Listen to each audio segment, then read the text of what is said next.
Good morning student. Class 7 के बच्चे ध्यान देंगे। आपका पाठ है भाषा, लिपि और व्याकरण। इन 3 चीज़ों के बारे में दिया। पहले आप ये जान लें कि शिक्षा में भाषा का महत्वपूर्ण स्थान है और किसी अपनी बात कहने और लिखने के लिए ये आवश्यक है कि हम जिस भी भाषा को जानते हैं उसे शुद्ध रूप से बोलें, लिखें और पढ़ें। इसका ज्ञान होना हमें आवश्यक है। अब आते हैं भाषा। कहते हैं कि भाषा कहती सुन लो, बोलो, सीखो, संग लिखना और पढ़ना, अपनाओगे इसको तुम जितना, पारंगत होगे तुम उतना। यानी किसी भी भाषा को आप जितना सीखेंगे, जितना बोलेंगे, जितना लिखेंगे, जितना समझेंगे, उस भाषा में आप उतना ही पारंगत होंगे, उतना ही उसमें आपकी विद्वता, आपका ज्ञान बढ़ेगा। अब देखिए विभिन्न रूपों में हिंदी का प्रयोग। पहले है मातृभाषा। हमारी मातृभाषा जिस भी धरती पर, जिस भी देश में हमारा जन्म होता है, वहाँ की कोई न कोई मातृभाषा होती है और उसको हम शुरू से ही सीखना शुरू करते हैं। कोई भी बच्चा होता है तो पहले बोलचाल की भाषा, मातृभाषा अपने माता पिता, अपने गुरुजन और अपने गांव, घर में ही सीखता है। उसके परिवार के लोग जैसी भाषा, जैसी बातें करते हैं उसको वो सीख लेता है। अब हम जिस देश में रहते हैं उस देश को हम भारतवर्ष कहते हैं और हमारे भारतवर्ष की जो भाषा है वो हिंदी है। लेकिन हिंदी में भी जो है अनेक बोलियां हैं। उन बोलियों को भी हम सीखते हैं। हमारे देश में कुल 21 बोलियां भारतीय भाषाओं में हैं, जैसे असमी, उर्दू, काश्मीरी, कोंकणी, मैथिली, मलयालम, मणिपुरी, मराठी, नेपाली, उड़िया, पंजाबी, संस्कृत, संथाली, सिंधी, तमिल, तेलुगु, कन्नड़, बोडो, डोगरी, बंगाली एवं गुजराती जो है, ये भाषाएं कुल 21 भाषाएं हमारे देश में बोली जाती हैं। और हमारे देश की जो राजभाषा है वो हिंदी है। हमारी जो भी क्रियाकलापें हैं, जो भी चीज़ें हैं वो हिंदी में होती हैं, हिंदी में हम लिखते हैं। हिंदी को राजभाषा घोषित किया गया है और इसीलिए 14 सितंबर को प्रतिवर्ष हिंदी दिवस के रूप में हम इसे मनाते भी हैं।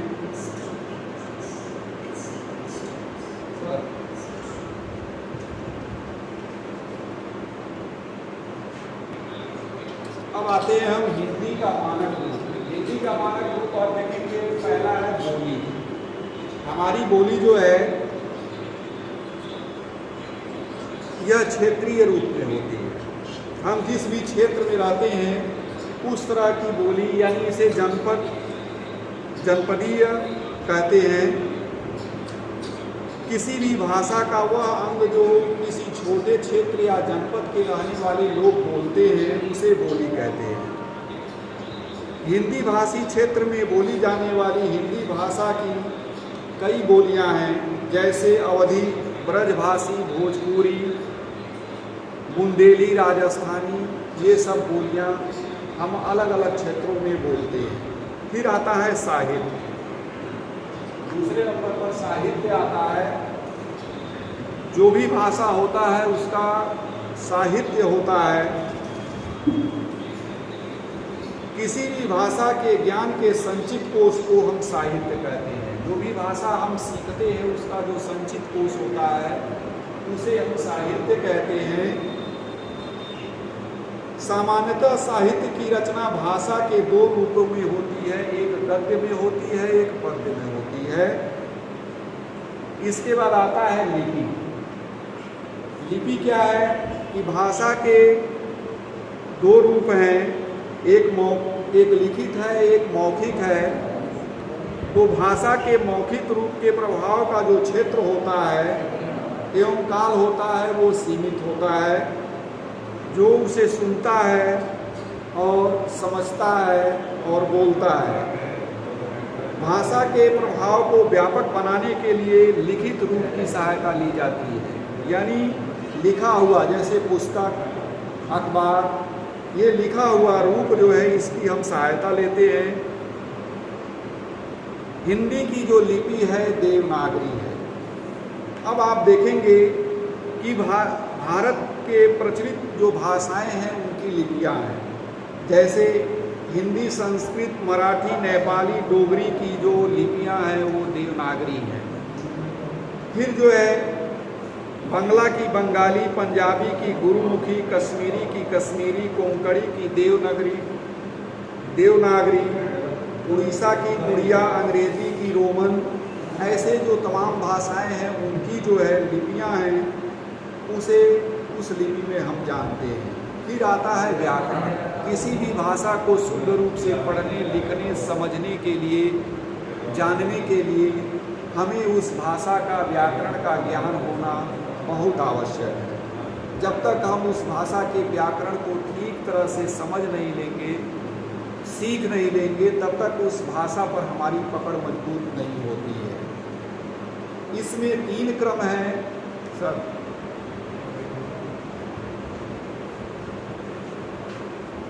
तो मैंने बताया कि व्याकरण के 3 रूप हैं। पहले व्याकरण में हम वर्ण विचार, जो अक्षर ज्ञान हमें इसका होना आवश्यक है। जिस भी भाषा को हम सीखते हैं उसमें वर्ण विचार का होना बहुत आवश्यक है। इसमें वर्णमाला इसके अंतर्गत आती है, उसका ठीक ठीक उच्चारण होना, उसकी जानकारी होना हमें बहुत आवश्यक है। उनके लिखित रूप और उनके संयोग से शब्द बनाने के जो नियम होते हैं उसका अध्ययन करना हमें बहुत आवश्यक है। फिर दूसरा जो है इसका भाग है वो शब्द विचार। शब्द विचार में इसमें शब्द के भेद, उसकी रचनाएं, उसके रूप कैसे कैसे हैं, उसकी उत्पत्ति कैसे है, इसके बारे में हमें अध्ययन करना चाहिए। उसके बारे में हम अध्ययन करते हैं, जानते हैं। फिर तीसरा जो है वाक्य विचार। जब हम शब्दों को जान लेते हैं तब वाक्य के बारे में विचार करते हैं।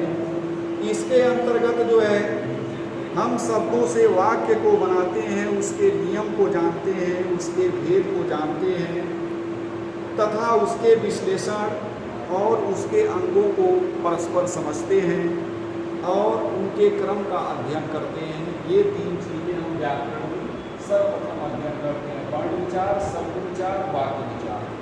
जब इन तीनों चीज़ों का अध्ययन करते हैं उसके बाद हम किसी भी भाषा को सीखने के लिए आगे बढ़ते हैं। तो बच्चों, क्लास 7 के बच्चे ध्यान देंगे कि आप जो है इस लेसन को ठीक से समझेंगे, पढ़ेंगे और ये आपका अभ्यास कार्य है जो बहुत ही आसान है, इस लेसन से रिलेटिव है। आप इसको समझेंगे और समझ के करेंगे।